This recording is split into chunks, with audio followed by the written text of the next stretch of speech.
नमस्कार, battle of Bengal में आप सभी का स्वागत है। आपके साथ मैं हूं खुशबू। बंगाल में 26 अप्रैल को 7वें चरण का मतदान होना है और उससे पहले लगातार वहां पर हिंसा का दौर जारी है। अभी हाल ही में वहां पर भाजपा के चुनाव प्रचार अभियान में 2 लोग घायल हुए हैं, एक तो भाजपा नेता और दूसरे सीआईएसएफ के जवान। और वहीं 7वें चरण के मतदान में एक ऐसी सीट भी है जहां से ममता बनर्जी परंपरागत रूप से जीतती आई थी, लेकिन इस बार वो वहां से नहीं लड़ रही हैं और वो है भवानी।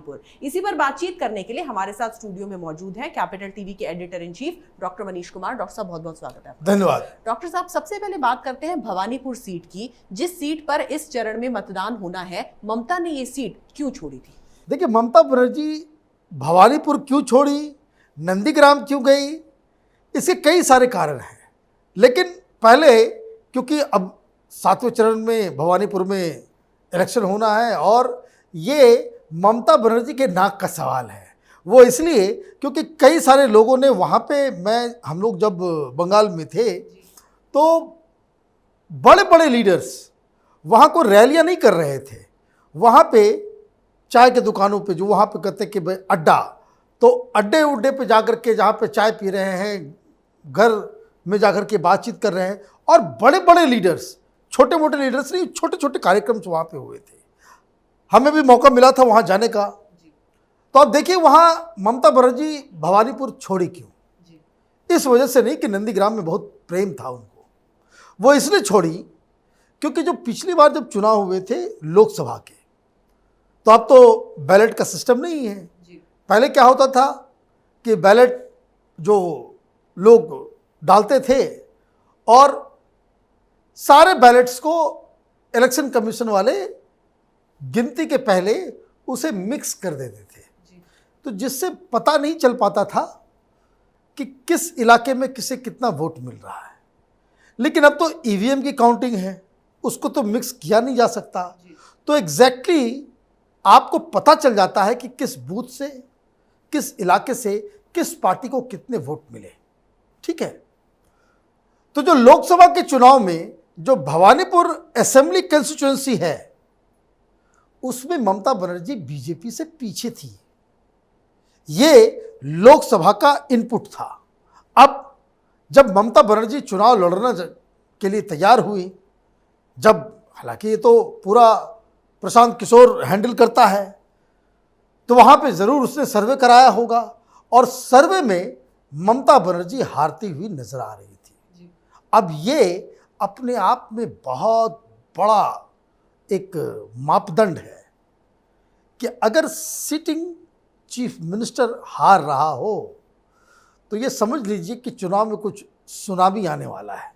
ये उसका एक मापदंड है कि जैसे आपको एक एग्जाम्पल देख लीजिए, दिल्ली में जब केजरीवाल जीता, शीला दीक्षित उस समय लड़ रही थी।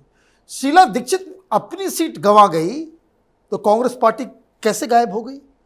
ठीक वैसी स्थिति तृणमूल की बनती हुई दिख रही है और उसकी एक वजह भवानीपुर सीट भी है। भवानीपुर में क्या है कि वहाँ पे non Bengali, Hindi speaking Bihar UP के लोग, उनकी संख्या ज़्यादा है और अब तक वो लोग ममता बनर्जी के साथ थे। वो वामपंथियों के खिलाफ ममता बनर्जी के साथ हुए। और अब आपको याद होगा, अगर डॉट्स को अगर आप जोड़ते हैं तो वो क्लब हाउस चैट जिसमें प्रशांत किशोर से पूछताछ हो रही थी, तो प्रशांत किशोर ने क्या कहा था कि देखिए, जो नॉन बंगाली हैं वो बीजेपी के साथ है, जो हिंदी भाषी बंगाली हैं वो बीजेपी के साथ है, मतवा बीजेपी के साथ है, एससी बीजेपी के साथ है, एसटी बीजेपी के साथ है और ये सब के सब उस भवानीपुर में मौजूद हैं। तो ये अपने आप में बताता है कि जो अर्थमेटिक भवानीपुर का है वो ममता के पक्ष में नहीं है और इसलिए वो नंदीग्राम गई और बहुत ही अच्छे ढंग से कैमोफ्लेज किया अपने स्ट्रैटेजी को। वो कैसे कि नंदीग्राम में वो भाषण दे रही थी और नंदीग्राम में शुभेंदु अधिकारी अब जो खबर आ रही है कि शुभेंदु अधिकारी भी जीते हैं नंदीग्राम से, ममता बनर्जी कि टीएमसी न भवानीपुर में जीतेगी न नंदीग्राम में ममता बनर्जी सीट जीतने वाली है। इस तरह की जो ग्राउंड रिपोर्ट जो है। अब हुआ यह कि ममता बनर्जी वहां गई तो उनको एक ऐसे सीट की तलाश थी कि जहां से वो शुभेंदु और बीजेपी को भी ललकार सके और अपनी लेगेसी को भी मेंटेन कर सके। चूंकि ममता बनर्जी आज चीफ मिनिस्टर है, वो नंदीग्राम और सिंगूर की वजह से, तो वो वहाँ पे नंदीग्राम में उन्होंने घोषणा कर दी। लेकिन इसमें एक और जो मेन बात है वो ये है कि एक जब वो सीट की घोषणा वो कर रही थी कि ममता बनर्जी ने कहा था कि वो टॉलीगंज से भी वो लड़ सकती हैं। जब वो अनाउंस कर रही थी मैंने बाकायदा उन्होंने कह भी दिया था। लेकिन बीजेपी ने इसे ऐसा मुद्दा बना दिया कि भाई नंदीग्राम में वो हार रही है इसलिए दूसरा सीट ढूंढ रही है, तो पूरा का पूरा उनका कैंपेन ही पंक्चर हो गया होता, इसलिए वो चुनाव नहीं लड़ी। तो अब 7th फेज का बहुत ही क्रूशियल ये फेज है ममता बनर्जी के लिए। ममता बनर्जी को बहुत ही बढ़िया परफॉर्मेंस देना होगा ताकि वो कुछ रिस्पेक्टेबल पोजीशन जीत सके। अदरवाइज इस चुनाव में अब ज़्यादा कुछ मसला रहा नहीं है।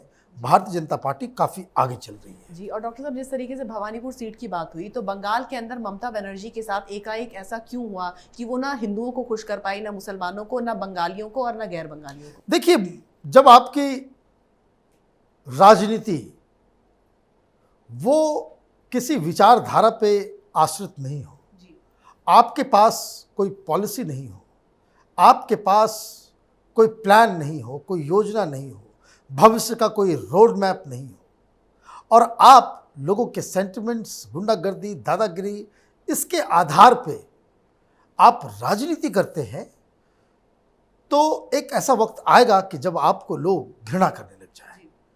मैं आपको एक एग्जाम्पल देता हूं केजरीवाल का। केजरीवाल चुनाव जीतते हैं, पॉपुलर हैं, वोट लेकर के आते हैं। देखिए क्या फजीयत हो रही है, क्यों हो रही है। केजरीवाल की पार्टी का कोई विचारधारा ही नहीं है।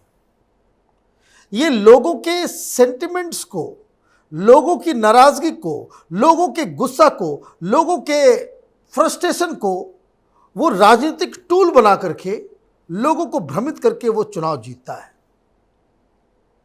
कोई नीति नहीं है। कोई पूछे कि भाई आम आदमी पार्टी की इकोनॉमिक पॉलिसी क्या है, उसकी फॉरेन पॉलिसी क्या है, उसका कोई विचारधारा है क्या? नहीं है। तो जब आप इस तरीके से करते तो आप क्या करते हैं?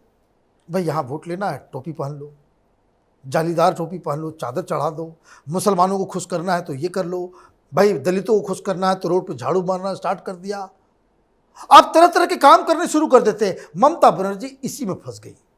ममता बनर्जी को लगा कि 30% मुसलमान हैं, और जैसा कि पहले हिंदुस्तान में था, बंगाल में ये प्रथा थी राजनीति की कि मुसलमान जिसको वोट दे देगा एक मुश्त, वो चुनाव जीत जाएगी। ये बेसिक राजनीति का एक जो कह सकते हैं कि बेस था।